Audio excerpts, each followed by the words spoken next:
नमस्कार विद्यार्थी मित्रांनो, मराठी जी के या यूट्यूब चॅनलवरती सर्वांचे स्वागत आहे। तर आजच्या व्हिडिओमध्ये आपण आज झालेल्या राज्य उत्पादन शुल्क भरतीमध्ये जेवढे काही जी के क्वेश्चन्स विचारण्यात आले होते ते सर्व क्वेश्चन्स आज आपण पाहणार आहोत। तर ही व्हिडिओ सर्वांनी शेवटपर्यंत पाहायचा आहे। व्हिडिओ आवडल्यास व्हिडिओला नक्की लाईक आणि चॅनलला सबस्क्राईब करायचं आहे। चला तर मग व्हिडिओला सुरुवात करूया। तर पहा, प्रश्न क्रमांक पहिला, आझाद हिंद सेना या क्रांतिकारी संघटनेची स्थापना खालीलपैकी कोणी केली? तर ऑप्शन क्रमांक 1, रासबिहारी बोस यांनी आझाद हिंद सेना या क्रांतिकारी संघटनेची स्थापना केली। प्रश्न क्रमांक दुसरा, विधानसभा सदस्यासाठी किमान वय किती वर्ष असते? तर ऑप्शन क्रमांक 3, विधानसभा सदस्यासाठी किमान वय हे 25 वर्ष असते। प्रश्न क्रमांक तिसरा, विठ्ठल रामजी शिंदे यांना महर्षी ही पदवी कोणी दिली?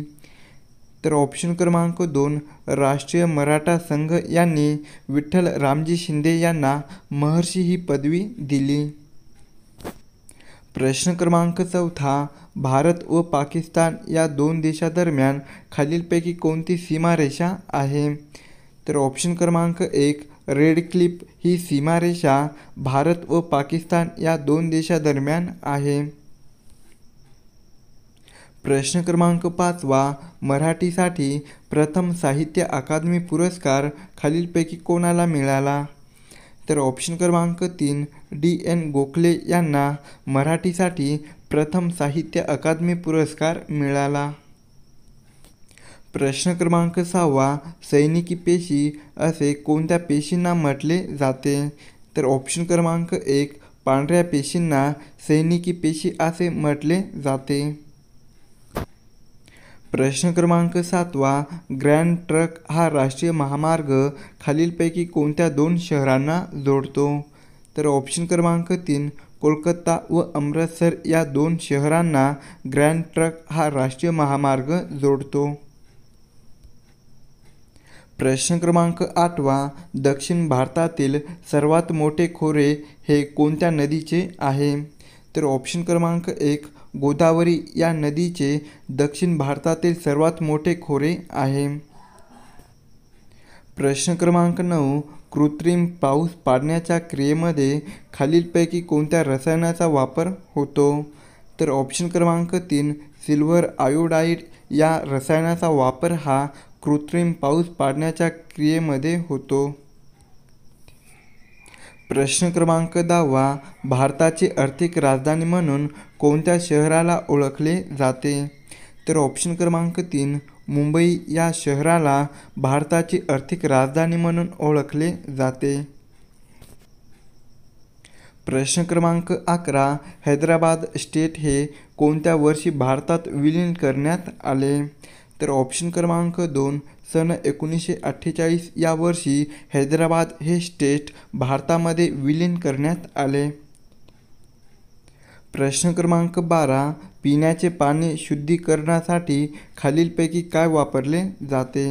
तर ऑप्शन क्रमांक 2, क्लोरीन हे पिण्याचे पाणी शुद्धीकरणासाठी वापरले जाते। प्रश्न क्रमांक 13, नीरज चोपडा यांनी कोणत्या खेळामध्ये भारताला सुवर्णपदक मिळवून दिले? तर ऑप्शन क्रमांक 3, भालाफेक या खेळामध्ये नीरज चोपडा यांनी भारताला सुवर्णपदक मिळवून दिले। प्रश्न क्रमांक 14, भारतीय बहिष्कृत शिक्षण प्रसारक मंडळाची स्थापना कोणी केली? तर ऑप्शन क्रमांक 4, डॉक्टर बाबासाहेब आंबेडकरांनी भारतीय बहिष्कृत शिक्षण प्रसारक मंडळाची स्थापना केली। प्रश्न क्रमांक 15, भारतीय अर्थशास्त्राचे जनक म्हणून टिंबटिंब यांना ओळखले जाते? तर ऑप्शन क्रमांक 4, दादाभाई नौरोजी यांना भारतीय अर्थशास्त्राचे जनक म्हणून ओळखले जाते। प्रश्न क्रमांक 16, दादासाहेब फाळके जीवनगौरव पुरस्कार 2023 कोणाला प्रदान करण्यात आलेला आहे? तर ऑप्शन क्रमांक 1, वहिदा रहमान यांना दादासाहेब फाळके जीवनगौरव पुरस्कार 2023 प्रदान करण्यात आलेला आहे. प्रश्न क्रमांक 17. स्वातंत्र्य भारताच्या राष्ट्रध्वजाचे जनक म्हणून कोणाला संबोधले जाते? तर ऑप्शन क्रमांक 2.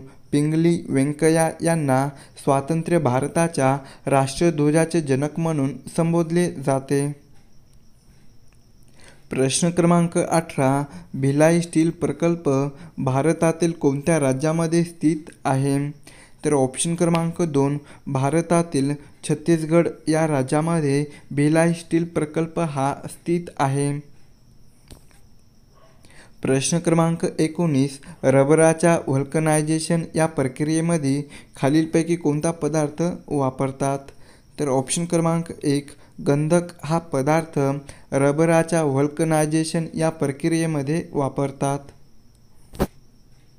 प्रश्न क्रमांक 20. जगातील सर्वात उंच नटराजन पुतळा हा कोठे स्थापित करण्यात आलेला आहे? तर ऑप्शन क्रमांक 3. भारत मंडपम नवी दिल्ली या ठिकाणी जगातील सर्वात उंच नटराजन पुतळा हा स्थापित करण्यात आलेला आहे. प्रश्न क्रमांक 21. खालीलपैकी कोणत्या राज्याचे उच्च न्यायालय हे त्या राज्याच्या बाहेर स्थित आहे? तर ऑप्शन क्रमांक 3. अरुणाचल प्रदेश या राज्याचे उच्च न्यायालय हे त्या राज्याच्या बाहेर स्थित आहे. प्रश्न क्रमांक 22. भारतातील सर्वात मोठा धबधबा हा कोणत्या राज्यामध्ये आहे? तर ऑप्शन क्रमांक 3. भारतातील तामिळनाडू या राज्यामध्ये सर्वात मोठा धबधबा आहे. प्रश्न क्रमांक 23. राजाराम मोहन रॉय यांनी खालीलपैकी कोणत्या संस्थेची स्थापना केली? तर ऑप्शन क्रमांक 4. ब्राह्मो समाज या संस्थेची स्थापना ही राजाराम मोहन रॉय यांनी केली.